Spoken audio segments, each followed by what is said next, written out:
Am I the a-hole for telling my sister it's her fault she's a single mom and to stop expecting me to care more about her kids than she does? I have a twin sister, 25F, and I've been helping her with her kids for the past 6 years. She has 3 kids and is a single mom. Her kid's father is not involved at all and never has been, but she still keeps having kids with him. I've asked her so many times why she keeps sleeping with him when he's a deadbeat, but she always gets angry and says I'm victim blaming her, claiming it's not her fault he's a deadbeat. My mom, younger siblings, and I have all stepped up to help her with the kids. It's gotten even harder now that her youngest toddler has been diagnosed with autism. He has a lot of outbursts and special requirements. My mom and I have asked her for years to put the kid's dad on child support, but she complains that she doesn't know how to spell his last name. Apparently, he has 2 last names and they can't find him. Last month, my sister announced that she was pregnant again. Mind you, we live in a 4-bedroom house. My mom and 2 little sisters share one room. I have my own room. My sister shares a room with her toddler, and her 2 sons have their own room. So all 4 rooms are occupied. She told me that her toddler would have to move in with me since her room isn't big enough for 3 people. She also hid the pregnancy until she was already in her 2nd trimester. My mom and I broke down in frustration.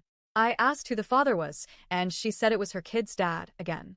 My mom started screaming at her, calling her disgusting for continuing to sleep with a man who doesn't take care of his children. For context, her ex has a girlfriend, and my sister constantly insults her for dating a deadbeat, yet she keeps sleeping with him.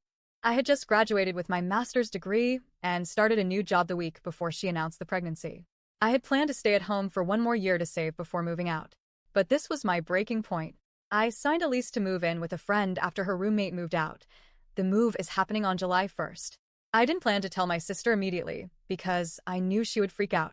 Yesterday, she caught me packing and asked if I was going on a trip since she needed me to babysit this weekend. I said, "No, I'm moving next week." She started freaking out, asking where I was going, but I didn't go into detail. She got upset, saying I can't leave because she needs me and our mom, and that we're her kids' support system. I told her that hasn't been by choice. While our mom is her mom, I am not. I'm not her mom, and I have no obligation to help her, especially since I'd be giving up an extra room for her and her kids. She tried to pull the identical twin DNA, "They're yours too" BS, but I didn't care. I got upset with her constant crying and begging for me to stay, and I told her that she expects me to parent her kids more than their own father does. I said she should be ashamed to keep sleeping with a man who abandoned her after the first child, let alone having 3 more with him. That man has literally never met his kids. She called me an asshole for saying it's her fault she's a single mom and accused me of victim blaming. Am I the a-hole? I don't blame her for being a single mom. I blame her for continuously having children with a man she knows is a deadbeat. She says that even if she keeps sleeping with him, it's still his fault because he won't take care of the kids.